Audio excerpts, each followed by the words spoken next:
Welcome back to Garden Series 2025. This is part 3. For this video, we're gonna go over our final plants we got. Last video, as you saw, we didn't have everything yet. So for this video, we went over to our local garden store, our nursery, not far from us, and picked up some plants. Found our tomatillos, we got some herbs. I'll cut to that. I've got some B-roll. We planted a whole bunch of wildflowers, lavender, all sorts of stuff in the front yard.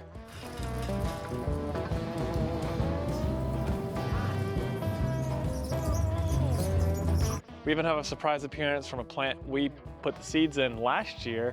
We thought squirrels ate them, but magically they showed up this year so far. So hopefully it'll make it. I'll show more of that later.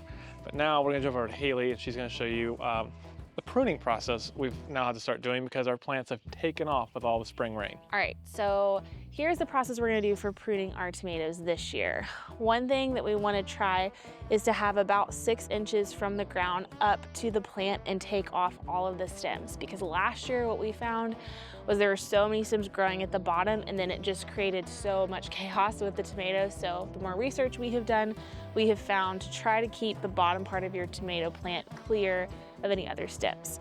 Another part though that we did do last year, and it did help a lot with our tomatoes, was taking off any suckers in the tomato plant. So what suckers are, the best way to explain it is you have your vertical part of the plant, or really your stem, and then you have the leaves coming out at almost like a 90-degree angle. The sucker is a tiny little branch that peels off in the middle, because tomatoes are very similar to weeds.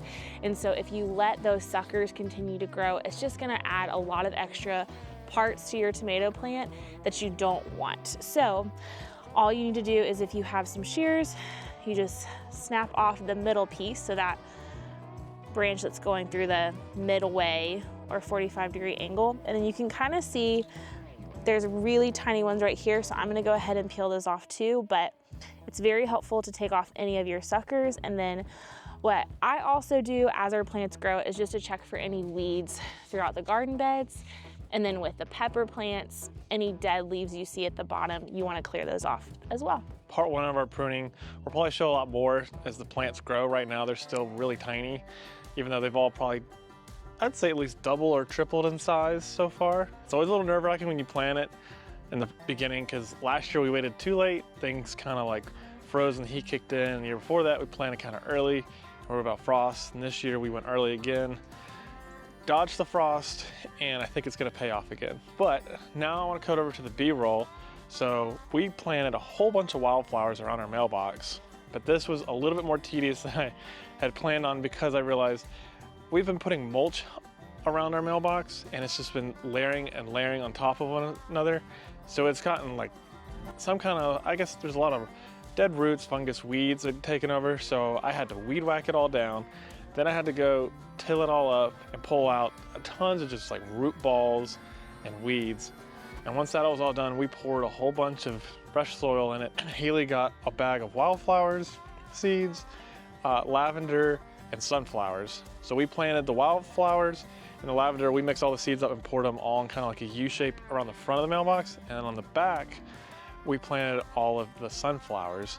So we're hopeful the sunflowers create like a wall behind the mailbox and the wildflowers grow up around the bottom. Our mailman's gonna love us based on how many bees are probably around the mailbox later this year, if it all grows. Another thing we discovered though, and this was a pure accident from me using the hose in the front yard, there was a sprout of what looked like weeds, and looking closely, realized there was pumpkin seeds growing. We planted those last year and we thought the squirrels got into them and ate them all. So it was a lovely surprise. So we actually have pumpkin seeds. Haley also planted our daffodil bulbs and transplanted all of those. So that was a big step. We're hopeful that those, it might be a little late to get much out of those, but at least now they're planted. So if they don't bloom this year, they'll bloom next year. And then we also bought, Haley got some prettier flowers to plant in a pot to put on the front steps. They've been great so far. We did learn though that the buds only last about 48 hours before they fall off, and then new ones have to come back. But so far it's been a pretty quick rotation and they're really pretty. And so that is the front yard. Now we'll go back into the backyard and we'll go over some of the herbs that we got. All right, so now we're back in the herb garden bed, or what I'm calling the lettuce/herbs. These are all the herbs that I have planted. We already had the rosemary, that made it through the whole year. But the new herbs that I got were sweet basil. Our original basil that we have is really struggling, so I'm hoping that it will produce more. I think we're having some slugs, as you can kind of tell on the bottom of the leaves getting to it. I did put eggshells around it so that way we can try and deter any pests. This is cilantro that I just planted. This is fresh dill. And then, of course, the star of the show right now is our mint. So I transplanted the mint to its own separate pot, mostly because mint, similar to tomatoes, is a weed and it can take over everything in your garden bed and really crowd out all of your other herbs. So when possible, you want to keep mint in its own separate contained area. And as you can see, we have a lot of mint to harvest very soon. Okay, so then over here, these actually look like weeds and I'm always so tempted to pull them and I have to remember not to. So these two tall plants right here are my cabbage plants and they're looking great. We do have a few kind of dead leaves at the bottom, which honestly, I will just carefully prune off, but they look really good. And then these little guys right here that look like weeds are actually spinach and lettuce. So, and I can already tell what the spinach looks like. It's kind of fun to see if you've never grown a plant for your first year to see what it looks like. And then we have a bunch just growing over here. I put a ton of seeds right in here. So our lettuce garden is gonna be so fun. I'm very excited about it. And yeah, that is our herbs/lettuce garden. Excuse my voice, I am getting over a massive allergy and cold this season. So one final thing in this video we'll talk about is our trellises we use. We've got a ton of these tomato potted trellises and we've got to stick these out and around, including we've got these little stakes to help hold the plants. We don't really use these a ton except for the beginning. These are lifesavers with tomato plants because we've got the built trellises that go up and around the garden beds. My problem is the plants need to get a lot taller before that's actually useful for them. So these little things are great for support and stability because if you grow tomatoes, you'll find out quickly. Like Haley said earlier, they're basically a weed, so they're not very strong and they fall over very easy.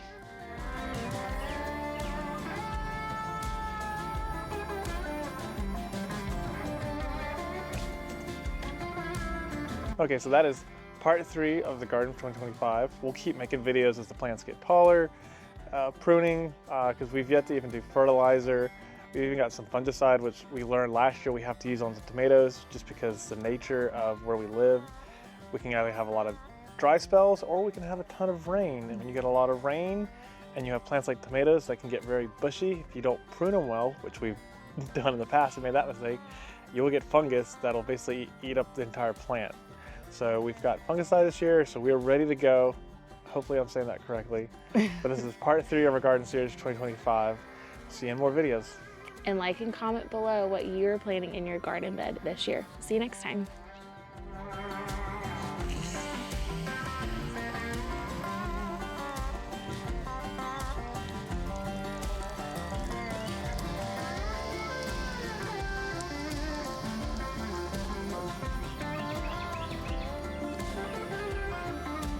So they're starting to come up.